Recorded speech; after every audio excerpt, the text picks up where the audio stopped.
नमस्कार दोस्तों, मेरा नाम जयंत है। हरियाणा के एक छोटे से जिला करनाल करने वाला हूँ और ये उस समय की बात है जब मैं लगभग 24 साल का था। हमारा संबंध एक मध्यम वर्गीय परिवार से था, जहाँ मेरे पिता, मेरी माँ और मेरा एक छोटा भाई मुन्ना रहते थे। हमारे यहाँ रिश्तेदारों का आना जाना बहुत कम था। कभी महीनों या साल बाद ही कोई चक्कर लगाता। हमारे घर के बिल्कुल बराबर में एक बड़ा सा घर था, जिसके आंगन में एक घना आम का पेड़ सायाफगन था और उस घर में एक आंटी, कौशल्या देवी, और उसके 2 बच्चे रहते थे। एक बेटी, अंजलि, जिसकी उम्र 16 साल थी, और एक 12 साल का बेटा, आदित्य। मेरे पिताजी काम के सिलसिले में शहर से बाहर रहते थे और हफ्ते में 1 या 2 दिन ही घर आते थे। बीटेक कक्षा की परीक्षा देने के बाद मैं खाली था, तो मैंने कुछ ट्यूशन पढ़ाने का इरादा किया।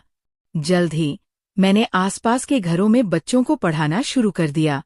मेरी मेहनत और लगन रंग लाई और कुछ ही समय में हमारे घर के हालात बेहतर होने लगे, क्योंकि मुझे काफी अच्छी होम ट्यूशन्स मिल गई थी और जिनसे मुझे अच्छे खासे पैसे मिलना शुरू हो गए थे। लगभग 3 साल बीत गए और मेरा बीटेक पूरा होने वाला था। एक दिन जब मैं घर लौटा तो बराबर वाले दरवाजे पर मुझे अंजलि दिखाई दी। वैसे तो ये कोई अनोखी बात नहीं थी, लेकिन उस दिन मैं उसे देखता ही रह गया। वो अब 20 साल की हो चुकी थी और उसके कपड़े उसके शरीर से चिपके हुए थे। मेरी नजरें समझते ही वो कुछ शर्मिंदा हुई और बोली, अरे जयंत भैया, माँ जी आपके घर बैठी हैं, काफी देर से, क्या आप उन्हें भेज देंगे? मैं बोला, हाँ, क्यों नहीं, अभी भेजता हूँ। ये कहते हुए मैं घर में दाखिल हुआ। अंजलि की माँ, कौशल्या देवी, माँ जी से बातें कर रही थी। मुझे देखते ही बोली, अभी तो तुम्हारा ही जिक्र हो रहा था। दरअसल अंजलि के 8वीं के इम्तिहान होने वाले हैं और वह तुम्हारे अलावा कहीं और नहीं पढ़ती। क्या तुम उसकी कुछ मदद कर दोगे? मैंने कहा, क्यों नहीं आंटी जी, आप मुझे कुछ दिन दें, मैं अपनी टाइम टेबल सेट करके फिर आपको बताता हूँ। मैंने माँ जी को बताया कि अंजलि उन्हें बुला रही है, तो उन्होंने कहा, ठीक है। फिर मैं नहा धोकर तैयार हुआ और अपनी ट्यूशन के लिए निकल गया। 4 दिन बाद माँ जी ने कहा, जयंत, तुमने कौशल्या आंटी को जवाब नहीं दिया, अंजलि को पढ़ाओगे या नहीं? मैं बोला, माँ जी, मुझे मुनासिब नहीं लगता कि कौशल्या और अंजलि घर पर हों और मैं वहाँ पढ़ाऊँ। बेवजह लोग बातें बनाएंगे। माँ जी ने कहा, रुक, मैं कौशल्या आंटी को बुलाकर बात करती हूँ। कौशल्या आंटी और माँ जी बातें करने लगी और मैं बहाना करके बाहर निकल गया। कौशल्या आंटी के दरवाजे पर मेरी खुद ब खुद नजर गई, मगर दरवाजा बंद था। मैं सीधा जाकर दोस्तों में बैठ गया।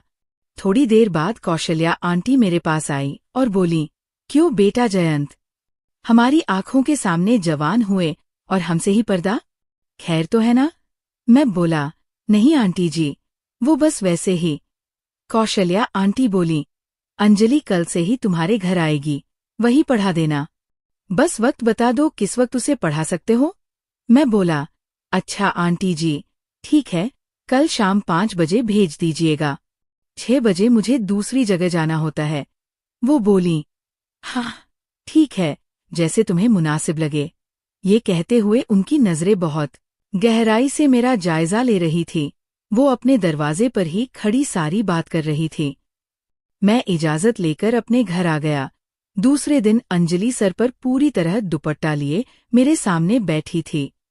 दूसरे कमरे में माँ जी और कौशल्या आंटी बातें कर रही थीं। अंजलि पढ़ाई में अच्छी थी, उस पर ज्यादा मेहनत की जरूरत नहीं थी। कुछ दिनों में वो काफी बेतकल्लुफ हो गई। बस 1 ही महीना बाकी था। उसके इम्तिहानों में अनजान लिफाफा और 10 बजे का रहस्य 1 महीना बीत चुका था।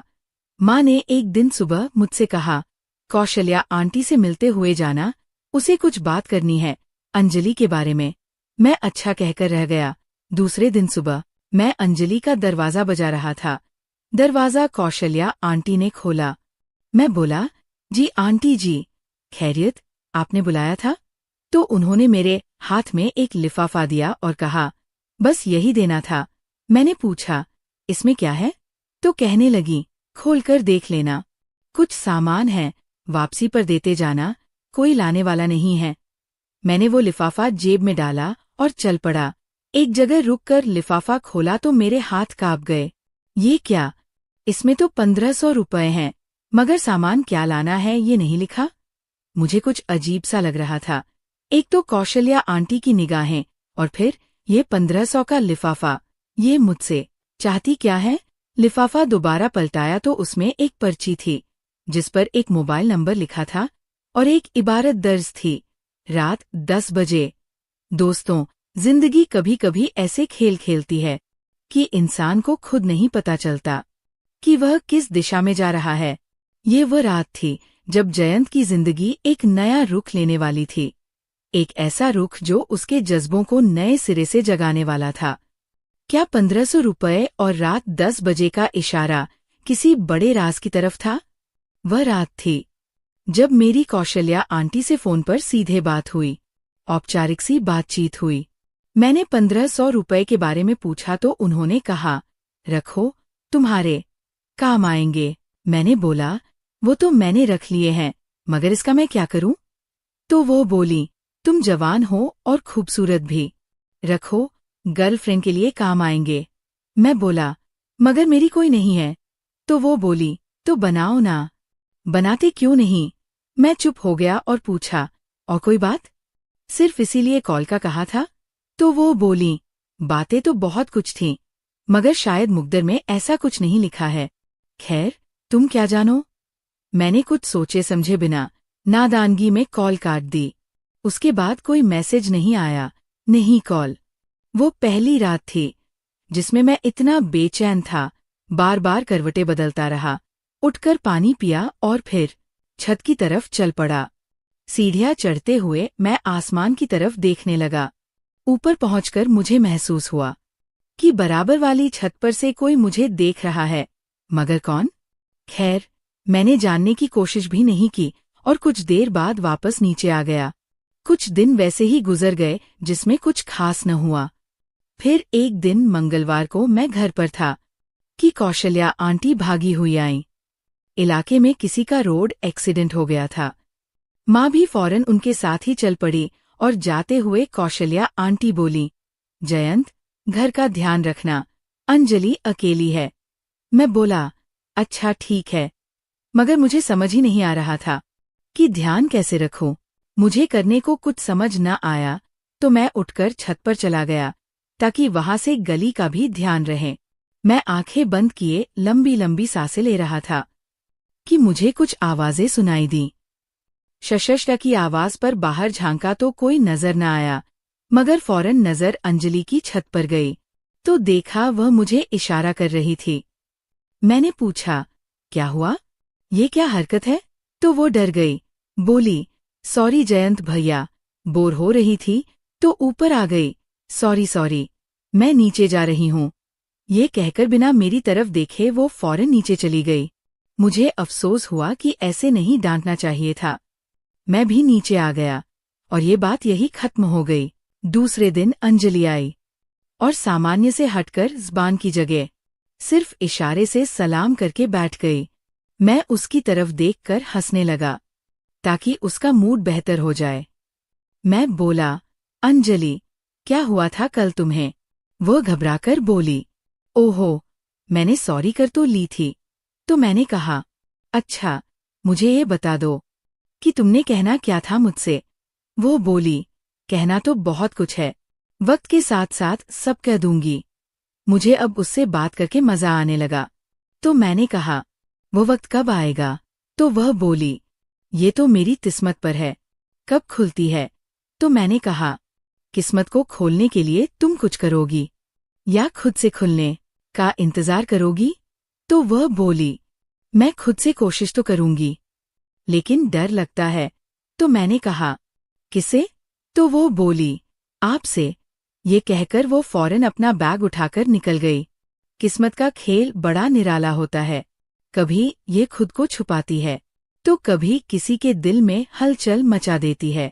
अंजलि के दिल में भी कुछ ऐसा ही हो रहा था, लेकिन क्या जयंत को उसके इशारों की गहराई समझ आ पाएगी? और क्या वह खुद को इस दलदल में उतरने से रोक पाएगा। स्मार्टफोन का फरमाइश और एक नया मोड। अंजलि अपनी माँ से बोली, जयंत भैया से पूछ लें, मोबाइल फोन कितना जरूरी हो गया है अब पढ़ाई के लिए। कौशल्या आंटी बोली, मेरे पास तो है, उससे कर लिया करो। अंजलि बोली, नहीं माँ जी, मुझे स्मार्टफोन ही चाहिए। कौशल्या आंटी बोली, अच्छा, मैं खुद जयंत से बात करूंगी। तो इस पर अंजलि बोली, जी माँ जी, ठीक है। ये सारी बात बताते हुए अंजलि मुझसे बोली, प्लीज अब माँ जी से मेरे मोबाइल फोन की सिफारिश कर दें। तो मैंने कहा, मगर अंजलि, मैं क्यों कहूँ? वह बोली, प्लीज जयंत भैया, माँ जी आपके कहने पर मान जाएंगी।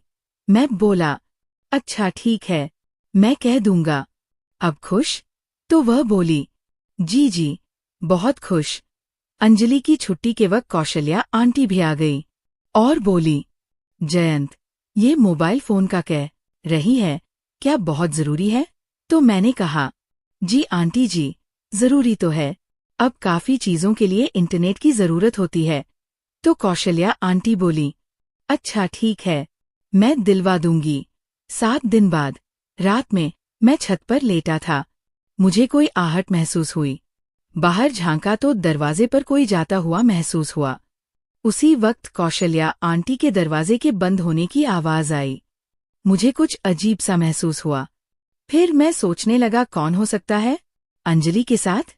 ओह, कौशल्या आंटी के साथ?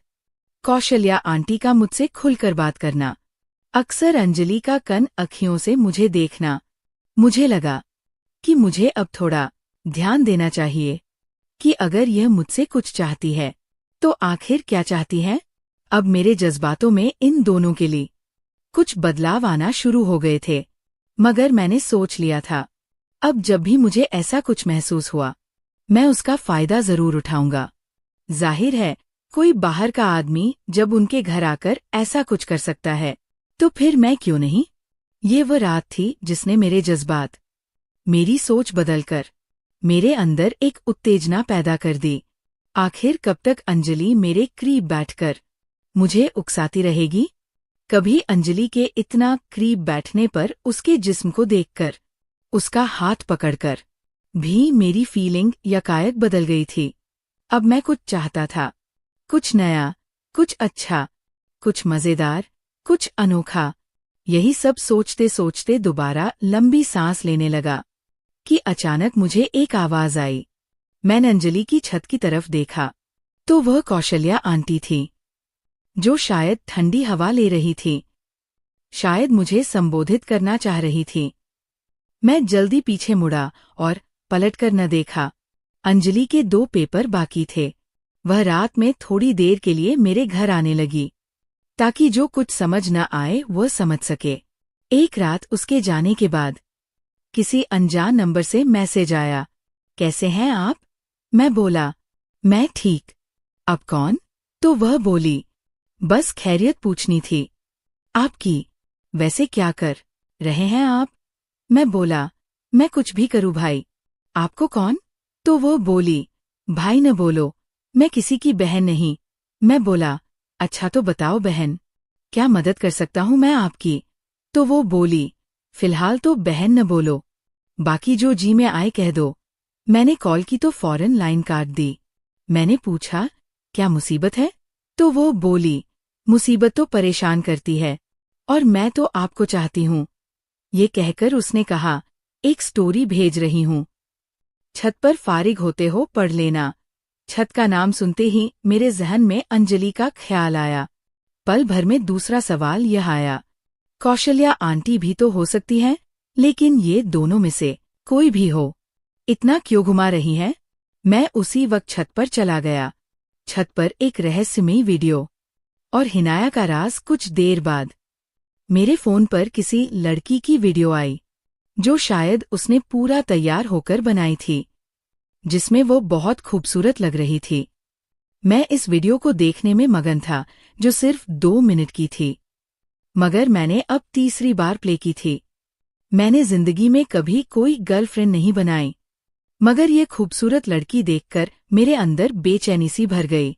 मुझे महसूस हुआ कि अंजलि की छत पर कोई है, जो सर पर तौलिया लपेटे बाल सूख रही थी, मगर उसकी पीठ मेरी तरफ थी और शायद जानबूझकर ऐसा किया था उसने। मैं उसे बाल सूखते देखकर चौंक गया। मतलब अंजलि? आज अंजलि को मैं बहुत गौर से देख रहा था, जबकि उसका पूरा ध्यान किताब पर था। वह किताब पर झुकी पेंसिल की नोक मुंह में दबाए न जाने किन ख्यालों में थी। उसके होंठ कमाल के थे, जैसे किसी गुलाब के फूल के होंठ हों, जिसे छूने को दिल चाहे। बस अब मैं अपने जज्बों पर कंट्रोल खत्म होता महसूस कर रहा था कि अचानक मैं अंजलि से बोला, अंजलि, मोबाइल ले लिया? मुझे नंबर नहीं दिया अपना। तो अंजलि बोली, सर, आपने मांगा ही नहीं। तो मैं बोला, तो मुझे सर बोल रही हो? तो वह बोली, जी सर, आप मेरे हैं तो सर बोलूंगी ना। तो मैंने कहा, अच्छा ठीक है। फिर उसने नंबर दिया, मगर ये वो नंबर नहीं था जिससे कल मैसेज आए थे। अब मेरे दिमाग में अजीब हलचल मची हुई थी। समझ से बाहर था, अंजलि पर हाथ रखूं या कौशल्या आंटी पर? वो भी कम हसीन नहीं थी। अपने जिस्म को हद से ज्यादा संभाला हुआ था। उनकी अदा जो खासकर मुझसे बात करते हुए होती, वह भी जानलेवा होती। खैर, उस वक्त मेरे सामने लबश्री थी, तो मैं दूसरे खैर का बाद में भी सोच सकता हूँ। फी अंजलि बोली, क्या हुआ सर? कहाँ खो गए? मैं बोला, नहीं तो वह बस। मैं घबरा गया। उसने मेरी घबराहट पर खखा लगाया। वह हंसी तो लगा, जैसे बहुत सारी कोयल एक साथ चहचहा रही हों। मुझे उसकी मुस्कुराहट बहुत प्यारी लगी। हंसते हुए उसके मुंह पर उसकी जुल्फ लहरा गई। तो मैंने कहा, अंजलि, आज तुम बहुत अच्छी लग रही हो। एक लम्हे तो उसे समझ ही नहीं आया, मगर फिर वो शर्मा गई और खामोशी से किताब देखने लगी। फिर मैं उसके थोड़ा करीब होते हुए कहा, अंजलि, मोहब्बत क्या है तुम जानती हो? उसकी नज़र किताब पर मगर न जाने दिमाग कहाँ था। मेरे सवाल के जवाब पर बेसाख्ता उसने किताब को बंद किया और बोलिए, जी सर। मैंने कहा, मेरे सवाल का जवाब नहीं दिया तुमने? तो वो बोली, मैं समझी नहीं सर। मैंने बोला, तुम्हें अभी वक्त लगेगा समझने में। तो वह बोली, समझाने वाला अच्छा हो तो जल्दी आ जाती है। तो मैंने कहा, लेकिन अंजलि, अगर समझाने वाला चाहता ही न हो कि आपको समझ आए? तो उसने त्योरी चढ़ाकर कहा, अगर इंसान में हिम्मत ही न हो तो वह क्या किसी को पढ़ाएगा? और ये कहकर वह बिना मेरी तरफ देखे वो उठकर चली गई और मैं अफसोस के साथ हाथ मलता रह गया। छत पर रात का ठहराव और एक नया खुलासा। आज से मैंने प्लान बनाया कि मैं रात को छत पर ही सोया करूंगा, और शायद मेरा ये फैसला अच्छा था। मैं वह कहानी पढ़ना चाहता था जो कल वीडियो के बाद आई थी। जब मैंने स्टोरी शुरू की तो उसी वक्त मेरे मोबाइल पर कल वाले नंबर से मैसेज आया, हाय मेरी जान, क्या कर रहे हो? मैं बोला, मैं जो भी कर रहा हूँ, तुम्हें इससे क्या? तो वो बोली, हो सकता है मैं तुम्हारी मदद कर सकूं। तो मैं बोला, और अगर न की तो? तो वह बोली, नाम बदल देना। तो मैंने कहा, मगर नाम तो मैं जानता नहीं। तो वह बोली, अगर नाम जान जाओगे तो क्या करोगे? किसी दिन अचानक सामने आ गई तो अपने होश खो बैठोगे। तो मैं बोला, तो आ जाओ। तो उसने कहा, अभी नहीं, सब्र। मुझे अंजलि की छत पर हलचल महसूस हुई। मैं उठकर एकदम खड़ा हो गया। देखा तो कौशल्या थी। मैं बोला, आंटी जी, आप छत पर क्या कर रही हैं? तो वह बोली, क्यों, तुम क्यों डर गए? तुम किसी काम में व्यस्त थे क्या? तो मैं बोला, नहीं, मैं तो बस ऐसे ही आया था। तो वो बोली, अच्छा, तुम इस तरफ आओ।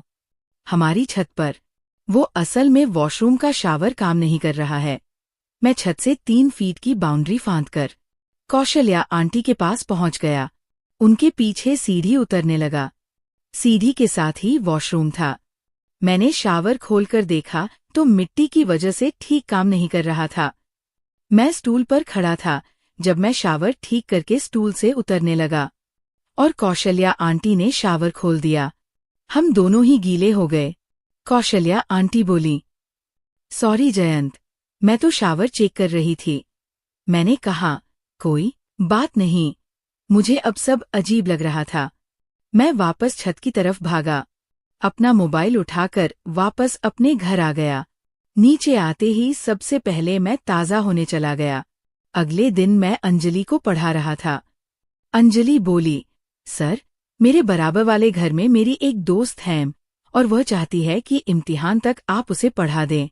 फीस का कोई मसला नहीं, मगर वो चाहती है कि आप ही उसे पढ़ा दें। तो मैंने कहा, अच्छा, उसे बता देना, 1000 रुपये लूंगा और पूरी कोशिश करूंगा। बाकी मेहनत उसे करनी पड़ेगी। अंजलि बोली, ठीक है सर, मगर मेहनत तो मैं भी बहुत करती हूँ, मगर हासिल कुछ नहीं हुआ। अब वह मुझसे थोड़ा दूर होकर बैठ गई। मैंने वजह पूछी तो कहने लगी, सब समझ आ जाएगी, थोड़ा हौसला कीजिए। मैं उसकी इस चालाकी पर हैरान हो गया, क्योंकि माँ जी अचानक अभी आ जाए। तो अंजलि मुझसे दूर बैठी थी। मैं बोला, खूबसूरत हो, इससे ज्यादा चालाक भी। तो वो बोली, चालाकी का तो मुझे पता है, मेरी खूबसूरती का आप मुझे बताएंगी। इतने में माँ जी कमरे में दाखिल हुई और बिना हिले अंजलि ने ध्यान किताब पर ही रखा। माँ जी बोली, बेटा, कुछ चाहिए तो नहीं? मैं कौशल्या के साथ बाजार जा रही हूँ सब्जी लेने। मैं बोला, नहीं माँ जी, आप जाए, मैं भी अंजलि को छुट्टी दे दूं, मुझे जाना है। माँ जी बोली, कोई नहीं, जब तक मैं ना आ जाऊं, इसे यही रखो, इसकी माँ भी ताला लगाकर जाएंगी। मैं बोला, अच्छा माँ जी, आप जाए मगर जल्दी आ जाए। वो बोली, अच्छा, और निकल गई। अभी थोड़ी ही देर हुई थी कि फिर से दरवाज़ा बजने लगा। दरवाज़ा बज रहा था। मेरा खून खौलने लगा। मैंने दरवाज़ा खोला तो कोई आंटी थीं। बोली, बेटा, माँ जी घर पर है? मैं बोला, नहीं, आने वाली है, बाजार गई है, कुछ देर में आ जाएंगी। वह बोली, अच्छा, मैं बाद में आती हूँ।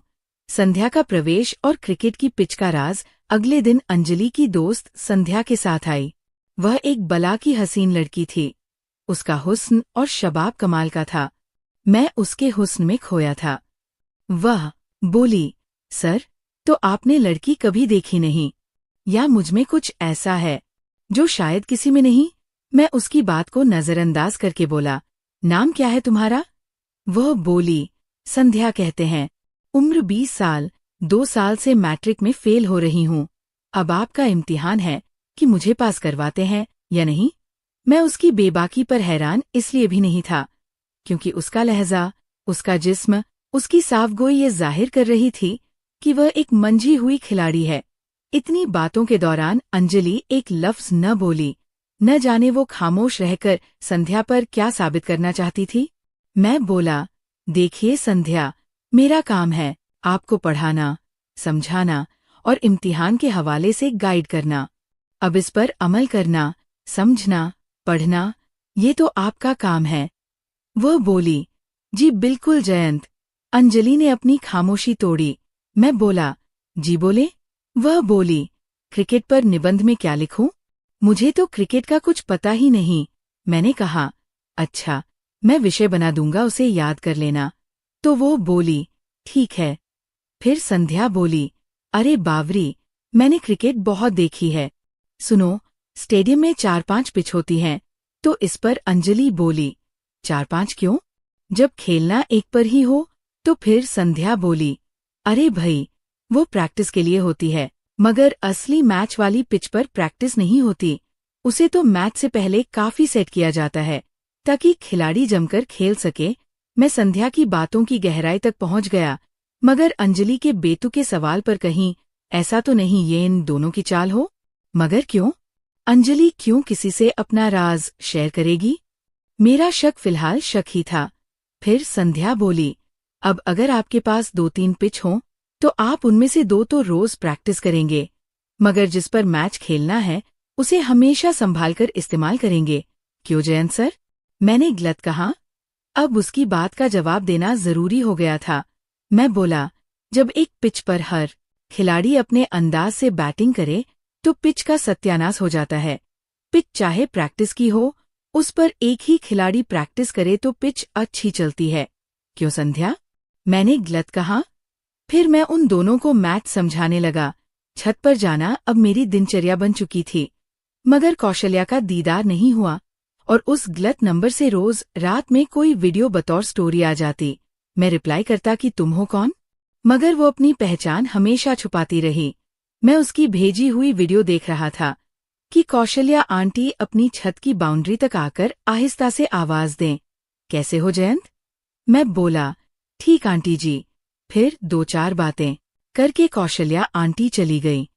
मैंने अपना मोबाइल उठाया तो उसी नंबर से मैसेज आया हुआ था। मैंने बस एक जवाब दिया, अगर मुझसे कुछ चाहती हो तो अपनी पहचान करवाओ, यूं अजनबी बनकर मैसेज न करो। फिर उसका जवाब नहीं आया, शायद सो गई होगी। मैं भी फिर हसीन सपनों में खो गया। सुबह माँ जी ने कहा, कौशल्या आंटी तुम्हारे पढ़ाने से बहुत खुश है, फीस के पैसे दे रही थी। मैंने कहा तुम उसे ही देना। मैंने कहा, अच्छा। माँ जी बोली, वो कहकर गई है जयंत से कहना मेरे से मिलता हुआ जाए। मैंने कहा, अच्छा, और फिर बाहर निकलकर उनका दरवाजा बजाया तो कौशल्या आंटी ने ही दरवाजा खोला और बोली, आ जाओ, तुमसे क्या पर्दा?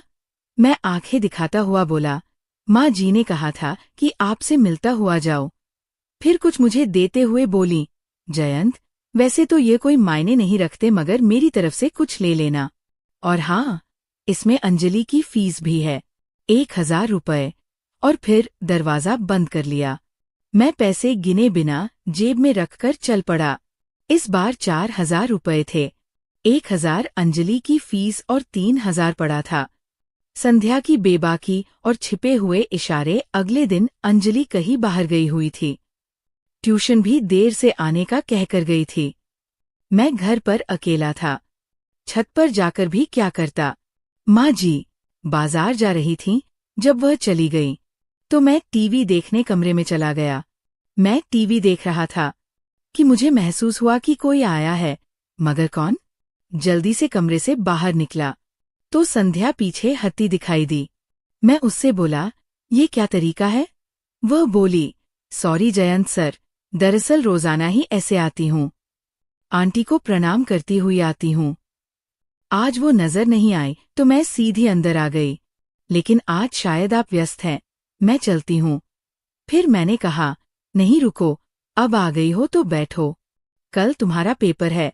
मैं समझा तुम अंजलि के साथ आओगी। फिर वो बोली, असल में मुझ पर ज्यादा मेहनत नहीं करनी पड़ेगी आपको। मैं बोला, क्या मतलब? तो वो बोली, मेरा मतलब सर, मुझे इस बार इम्तिहान में कामयाब होना है, मैं खुद जी जान से पढ़ रही हूँ। कुछ सवाल समझ लूंगी। तो बोली, सर आप रिलैक्स हो जाए पहले, हम बाद में पढ़ लेंगे। असल में आपकी माँ ने मुझे आता देख लिया था, इसलिए दरवाजा लॉक नहीं किया, और ये अच्छा ही हुआ मेरे लिए। आखिर के 2 लफ्ज मेरे लिए में बहुत कुछ था। मैं बोला, संध्या तुम चाहती क्या हो? या तो खुल के सामने आ जाओ और फिर बात को घुमाया मत करो। संध्या का आना, उसकी बेबाकी और उसकी बातें जयंत के जहन में एक नया सवाल पैदा कर रही थी। क्या वह अकेली थी या किसी और? हिस्सा? इस कहानी में अभी बहुत से राज छिपे हैं जो धीरे धीरे खुलेंगे। गोपाल की जिंदगी में ये कौन से नए मोड़ लेकर आएंगे? और क्या वह इन रहस्यों से पर्दा उठा पाएगा? दोस्तों, कहानी कैसी लगी कमेंट करके जरूर बताएं। वीडियो को लाइक, चैनल को सब्सक्राइब करें। धन्यवाद।